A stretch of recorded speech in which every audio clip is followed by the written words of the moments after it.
Okay, hello and good morning, everyone. Welcome to JFD Traders Espresso with me, Darius Anucauskas. Today is the 6th of February 2020. So, welcome everyone. Welcome to this Thursday's morning session where we're going to have a quick look at the markets, a few of the charts, the usual stuff. But before we do that, as always, let's quickly have a read through our risk disclaimers. So, the content we produce does not constitute investment advice or investment recommendation, should not be considered as such, and does not in any way constitute an invitation to acquire any financial instrument or product. As always, a few seconds for you to read the rest, and we can continue.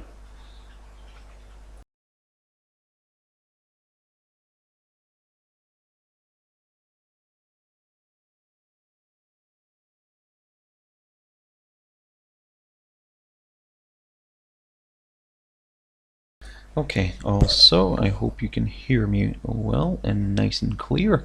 So, also before we jump into the charts, quick mentioning of our JFD YouTube channel here, to which you can always subscribe to in order not to miss any of our upcoming videos, and of course our JFD Bank website and specifically our JFD research page, which we update on a daily basis. And yep, I believe you can find a lot of useful stuff here for yourselves, guys, so feel free to visit us on jfdbank.com and click on the research tab right there. Now then, let's jump into the charts. Now, what a day we had yesterday, of course, and I've looked at DAX previously, and to be more specific, yesterday in my traders Espresso. So basically what I was saying, that in order for us to get excited about the upside, we needed to see a nice good strong push above the 13,400 zone, and not only that, we got also a nice good close above this area. So in a way, everything's kind of leaning more towards the upside right now. The only thing is to keep in mind is, of course, looking at the cash index right now. Of course, the price is already close to the 13,600 mark. So guys, keep your eyes on that one, but of course we need to keep an eye on this territory right here, basically near its all-time highs. And let me just quickly adjust this very so that I'll yep, there we go. So basically we would like to see a nice good push above this territory right here, and in a way, if this positivity in the equity markets continues, then yes, we could see that nice push, and the index would confirm a new all-time high. And let me just quickly jump into a weekly chart here, guys, to show you where we are right now. And basically that's, again, we're very close to the all-time high, which was in January of 2018, and basically that's going to be quite interesting to see if we could travel a little bit further north. For this, we would like to see a push above the sorry, not the all-time high, this January 8 2018. It was not the all-time high, it was the previous all-time high.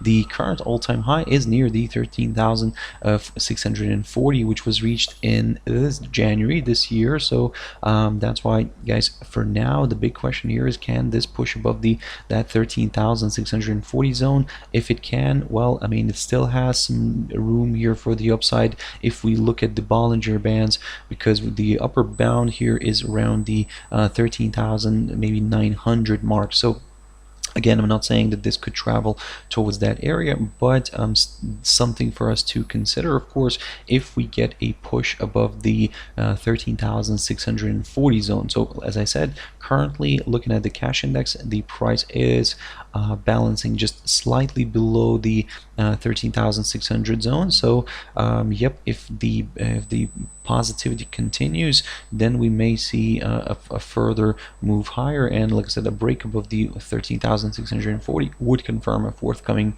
higher high, and yep, more buyers could be joining in here. Now, don't get me wrong, given the steep uprise that we already had, we may get a bit of correction, maybe a deeper correction, maybe a correction towards the 13,513 zone, which is the low of the 24th of January, and if that gets a hold up, then another round of buying could be seen. Of course, don't get me wrong, we also have this medium-term upside support line, but to be honest, given that we have kind of really violated here this this line, we will probably get rid of it and no longer focus on it, because again, it's a bit of a tricky one. What we're going to focus now on will be something of a potential range here, guys. So something, again, it's not an ideal one because it's not really, it's still kind of forming these like these higher lows here, but nevertheless, we'll keep an eye on this. We'll keep an eye on some of the levels. And in terms of the downside, what you could do here is, if we start seeing a move back below the 13,400 mark, now this is where probably the buyers should be a little bit on the cautious side, and as this could increase the chances of a potential drift back towards the 200 area, 200 EMA here on the 4-hour chart, or even below that. So yep, guys, for now, all eyes are on the 13,600 zone, of course the 13,640, which is the all-time high, and a nice good break above that would confirm a forthcoming higher high, and yep, would place the index into the uncharted territory. So keep your eyes on that one. Brent Oil, now this one is so far is working out nicely. So I talked about this one yesterday. Basically what I was saying, that given the fact that we already had a steep decline here, we may see a bit of correction here, maybe towards this downside line taken from the high of the 7th of January, and in a way, if it holds, we could see another round of selling. So this idea still remains, and we'll keep an eye on this downside line. But if this suddenly starts pushing above this downside line and above the 57.36 mark, then yep, we could in a way consider maybe a bit of a move higher here. Initially we'll target the 200 EMA, but after that we'll see what he wants to do. For now, yes, the same scenario remains. If this downside line holds, we will aim for the downside again. For those who are more on the cautious side, you could just in a way wait for a drop below this recent low here, the low of this week near the 53.68 zone. A drop below this would confirm a forthcoming lower low, and yep, we could start aiming for further declines here, guys. But again, for now, all eyes are on this downside line, and let's see if it holds or not. Now Bitcoin Cash. Now I looked at this one last week, basically. Oh, sorry, let me just quickly remind myself.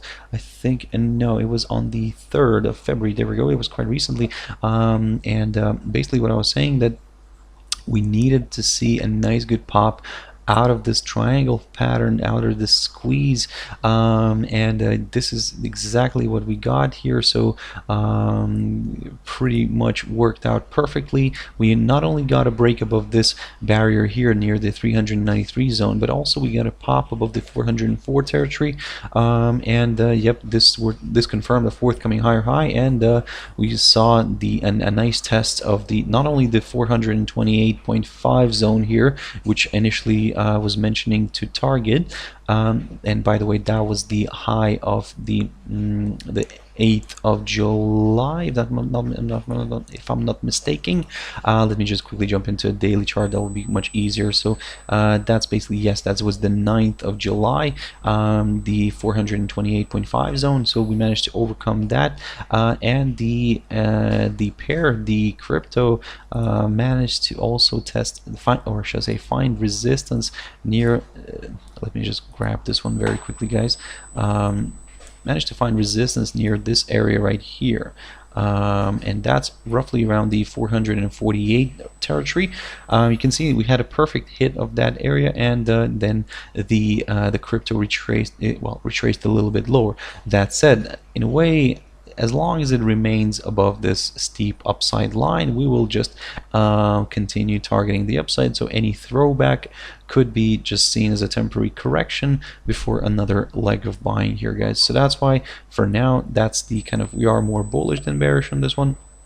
Yep, even if let's say it decides to travel a little bit lower here, still, like I said, as long as it remains above this upside line, then yep, we will aim for the upside. If this decides to break the 448 level straight away, the next target to consider will be this little area right here near the 515 zone, which is marked by the highest point of June of last year. So keep your eyes on that one. In terms of the downside, pretty straightforward. We need to see a drop below this upside line, and maybe even actually ideally we'd like to see a drop below the 363 level, roughly around here, which is the low of the 31st of January, and then yep, we will consider lower areas. Until then, we're more bullish than bearish on this one. Now, US dollar against the Singapore dollar. Now guys, this is something that you probably don't look at very often, but nevertheless guys, it's worth mentioning. And as you can see, if you manage to buy somewhere around here, then I mean that's wonderful, congratulations to you, but sorry for those who are shorting it. Basically, of course, understandable here. The Singapore dollar got weakened by the whole coronavirus situation, because Singapore is well, really heavily depends on China, on trade with China, and of course on Chinese tourism into Singapore. So that got a hit, and the economy got a little hit. So basically the government decided to start maybe increasing its quantitative easing. So basically this kind of devaluated the currency. I wouldn't say a little bit, but it's a decent devaluation here, a decent rise here. So of course, for now, we're looking at this technical picture here. It seems that it's difficult to maybe find an area where it could find resistance. Of course, we are getting close to this little territory near the 1.3878 mark, which is the high of the 1st of October, or in other words, the highest point of October. But if, to be honest, if that's just seen as a temporary obstacle for this pair, then, well, I mean, the next potential target could be around the 1.3942 mark, which is the high of the 3rd of September. So long story short, guys, we will continue aiming for the upside here, because it's unclear for how long all this of course coronavirus situation will continue. Although we are getting some positivity or some, let's say, positive news from China, still the risk remains here. And in a way, if the whole situation does not get significantly better, we may see this pair traveling further north. And as I said, for now, from the technical side, for now, first we will target the 1.3878 zone here. It might get a hold up somewhere here, maybe it could even retrace back down, and if in a way, if it does retrace back down, one of the levels to consider could be around the 1.3777 zone, which is marked by the inside swing low here of the 4th of October. But if that holds, we could see a nice rebound and a push back towards the highest point of September, near that 1.3942 mark that I've mentioned previously. For us to, let's say, consider the downside on this one, well, ideally we would like to see a drop below the 1.3691 zone, roughly around here, and only then aim for the downside. So for now, this is a rough sketch. The main scenario, of course, is to keep an eye on the 1.3878 zone. If that gets a hold up, we may see maybe a bit of a correction here towards the low of the 4th of October, and then we'll take it from there.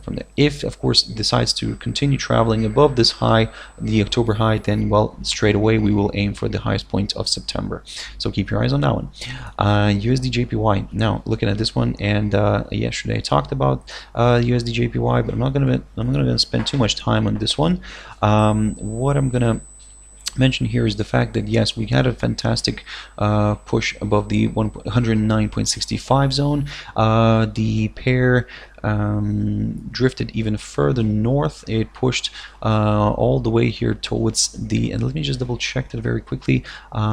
It didn't quite reach the psychological 110 territory, just fell shy of a few points. But as you can see, today's R1 is around that level, around that psychological 110. So we'll keep an eye on that one. And of course, yesterday it didn't reach that, but today, this morning, it did try to make its way toward that 110 zone, but it got a hold up just fractionally below this. And of course, now it increases the possibility for maybe a bit of a correction here, maybe going back towards the 109.65 zone, which currently coincides with today's pivot as well. So a very good area for support. And if the bulls decide to enter the game around here, this is where it could become interesting, and we could see another push higher towards the 110.29 zone, which is the highest point of January. So something to consider. For the downside, as I mentioned yesterday, we need to see a drop below the 109.2625 zone here before considering a deeper move lower. So until then, it seems that the downside is slightly off the table unless it's a small little correction. Now, slightly more interesting story here on GBP yen. Now, of course, the yen is currently the weaker one because the equities are popping higher. So no interest in the safe haven currencies like the yen or the Swiss franc. But here in this situation, we have a weak pound as well now, and this is basically the battle of the weakest ones. So currently, of course. So for now, the way you could do here is just keep an eye on some of these key areas of support and resistance. Of course, the main support here is around the 140.80 zone. Now, if we get a drop below this, then yes, of course, this increases the chances of a further drift lower. But again, even with the upside, if we get a push above the high of yesterday near the 143.38 zone, roughly around there, then in a way, this would confirm a forthcoming forthcoming higher high. And yep, we could start aiming for the 144.61 zone, which is the high of the 22nd of January, or in other words, the highest point of January. So again, but we need to see a push above this barrier because let's put it that way, it's both currencies are currently on the weaker side, and in a way, still, even if we get a push above this 143.38 zone, still will remain cautious because we have this strong area of resistance right here, which could play out nicely as well. So but it also could give a hold up here for this pair, and we could see maybe another slide here. But again, especially if the equity market situation changes and we suddenly see risk off environment kind of appearing again, then we could see the GBP/JPY pair dropping lower. But still, as I said previously, for us to consider the downside, we need to see a drop below the 140.80 zone before considering further declines. GBPUSD, very quickly on this one, same story remains, same idea. I've talked about this one recently, and basically we're still above this upside line.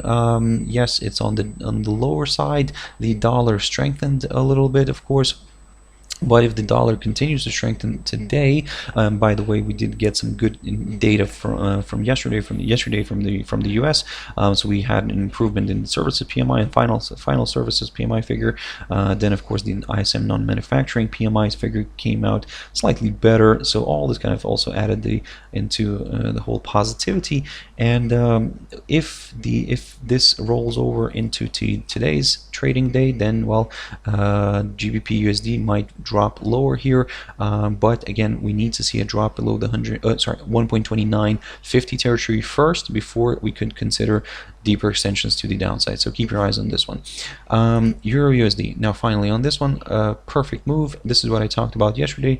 If we get a drop below the 1.1015 zone, yes, we will start aiming for the psychological 110 area. Then the next little area to consider could be around the 1.0991 zone, which was the lowest point of January. You can see the rate got a hold up here.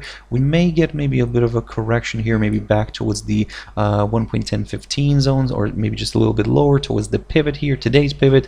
But if it struggles to push above this territory, then well, we could see another round of selling, which could in a way lead towards a test of the 1.0980 zone, which is the lowest point of November, or we could even drift further south. But again, for now, let's not rush into this. Let's first see if it actually decides to correct a little bit higher. If it gets a hold up here, slightly below the pivot, then we could see another round of selling. But if this pair decides not to travel a little bit higher, not to go for that correction, and drops straight away below the 1.0991 territory, well, like I said, consider the next area as the 1.0980. But in this case, we could see actually a deeper move lower, and we could see maybe a further decline. We could, in a way, maybe test this little intraday swing low here near the let me just quickly put this one on the chart. So roughly around this is not working good, so there we go. There we go. Let's capture this one. There we go. So around the 1.0966 mark. So again, guys, this is in the scenario if we get a straightforward move, straight move below the 1.0991 territory, and then we get a clear break above the 1.0980. But again, like I said, given the steep kind of down move here, and the fact that currently the pair is getting a hold up near this 1.0991 territory, we may get a bit of a correction here. And if it gets held here near the 1.1015 territory, somewhere around there, then we could see the bears rejoining the game and pushing this one further down. Okay, guys, I really hope you found it useful. Thank you very much for sticking around and watching it till the end. If you want to join me later on at my traders tea time, as always, 14:15 GMT. For now, guys, I hope you have a beautiful trading day, guys, and I'll see you later at my traders tea time at 14:15 GMT time. Thank you very much, and bye bye.